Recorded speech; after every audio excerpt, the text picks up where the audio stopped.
Greetings again, Gary Zacharias with the Apologist bookshelf. I'm taking a second look at a powerful book by Scott Klusendorf called The Case for Life.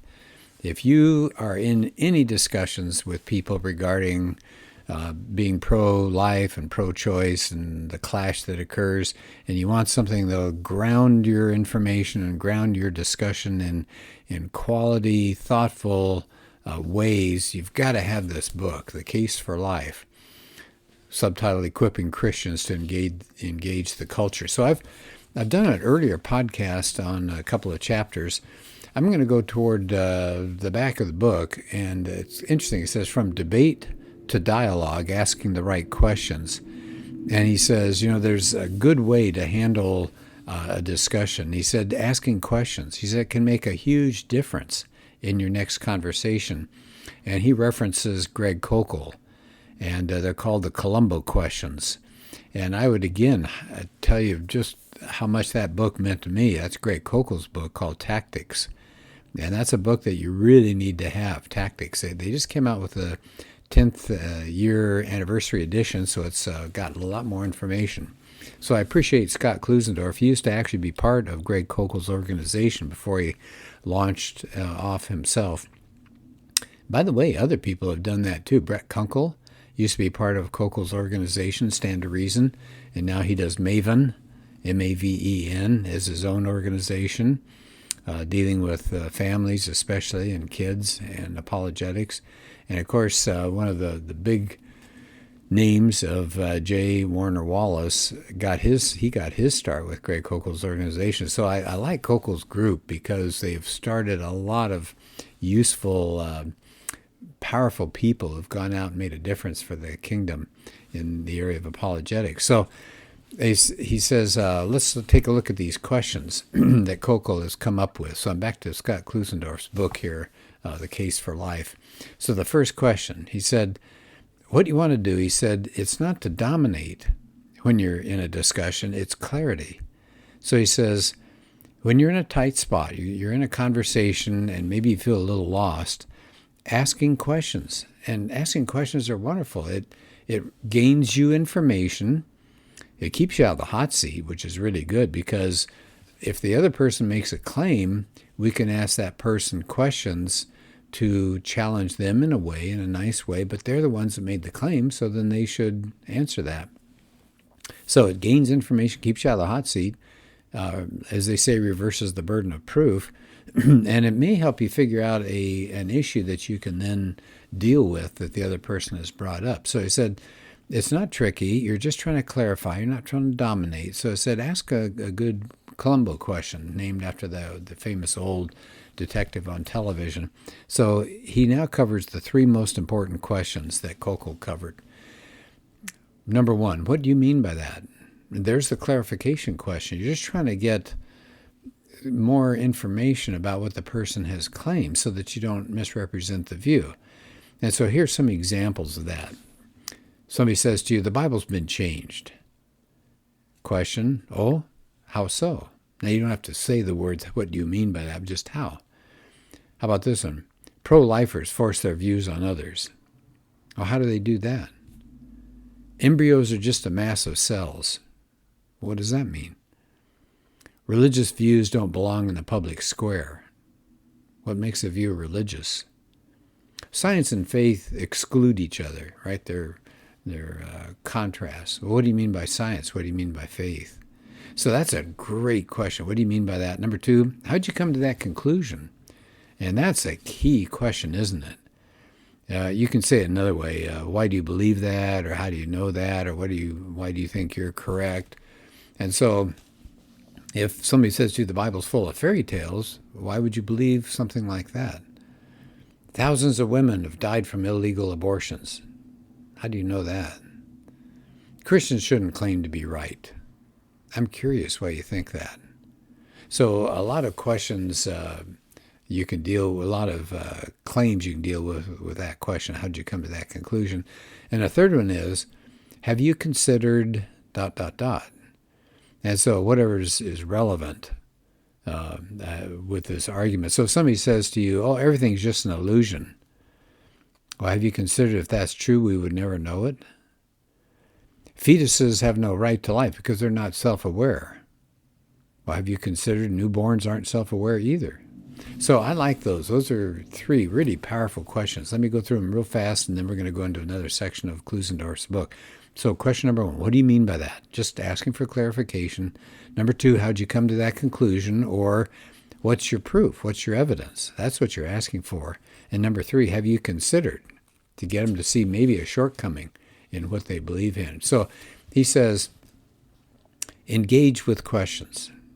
He says you're better off listening with your listeners with questions before you state your own position. So they give you some examples here. If somebody says, well, laws can't stop all abortions, what do you mean all? Do you really mean all, or do you mean most? How do you know that most women wouldn't obey the law? Here's the second claim. The Bible is silent on abortion, and pro-lifers should be too. Well, when you say the Bible is silent, do you mean the word abortion is not mentioned, or we can't draw any inferences from what's taught there? Help me understand your view. Are you saying that whatever the Bible doesn't expressly forbid, it allows? But the Bible doesn't directly condemn things like female infanticide or drive-by shootings. All right, so there's some questions there. What about number three? Here's another statement you may hear. Embryonic stem cell research is more promising than adult stem cell research. Oh, how so? What's your evidence for thinking that? So I like these. Here's another claim. Calling all cloning reproductive confuses two very different things. Therapeutic cloning to treat disease and reproductive cloning to make babies. Okay, question or statement, tell me what you mean by cloning. How is the specific act of cloning different in therapeutic cases versus reproductive ones? So if the act of cloning is identical in both cases and results in a living human embryo, why am I wrong to say that all cloning is reproductive? Here's another thing. I've heard this more than once. Somebody may make this statement. The unborn are human, but they're not persons. Key question. I bet you can think of the key question here. What's the difference? Do you mean there's a group of humans whom we can set aside to be killed while others can't be?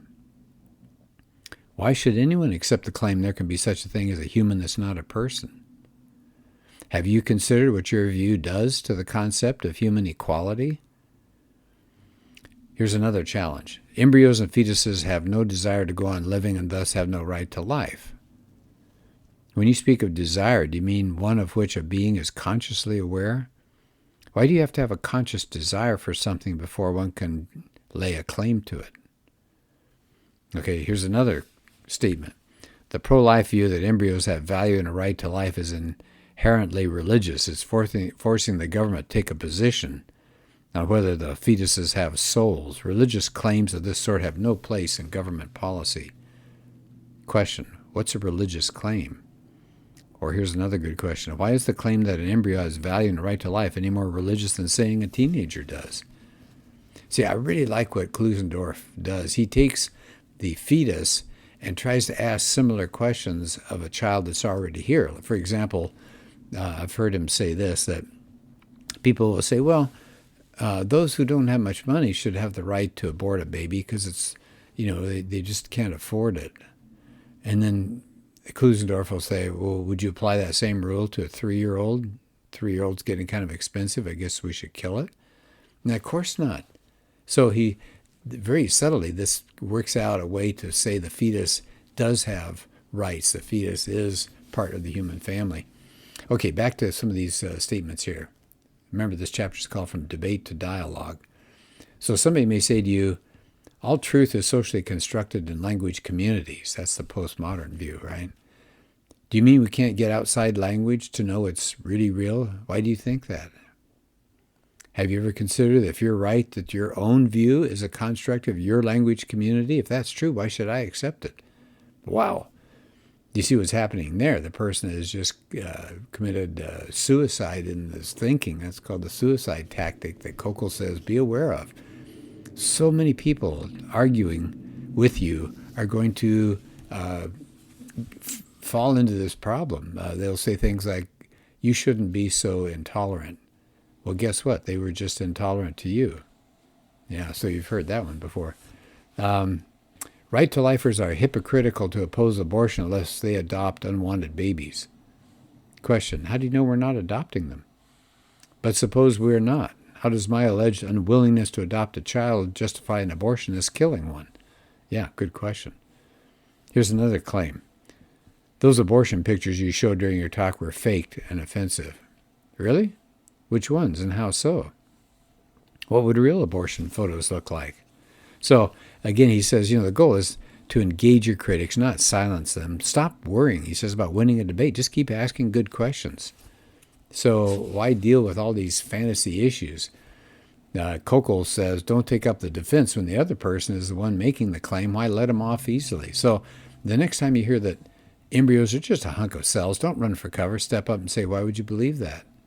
Next thing you know, he says you'll be back in the driver's seat. And so at the end of this chapter, he has helpful resources. One is from Kokol, Tactics. There's even a DVD and a workbook as part of that. And I would, one more time, I would just strongly recommend anything coming out of Greg Kokol's organization called Stand to Reason. If you go to str.org, short for Stand to Reason, str.org, or 1-800-2, the number 2, and then the word reason. Everything that they put out is wonderful, so I appreciate Scott Klusendorf for honoring Greg. Another resource is Steve Wagner has a book called Common Ground Without Compromise, 25 Questions to Create Dialogue on Abortion. And that's Stand to Reason again. There's a third book, David Lee and Stephen Wagner, Abortion from Debate to Dialogue, a Justice for All exhibit guide. So Justice for All is a great organization too.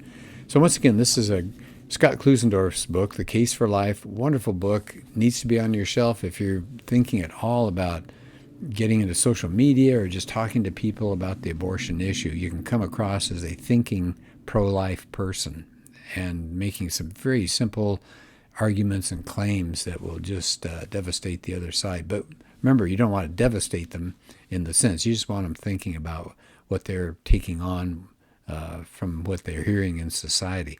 So thanks. Appreciate you listening to this podcast. And I'll be having another one really soon. Thanks. Take care.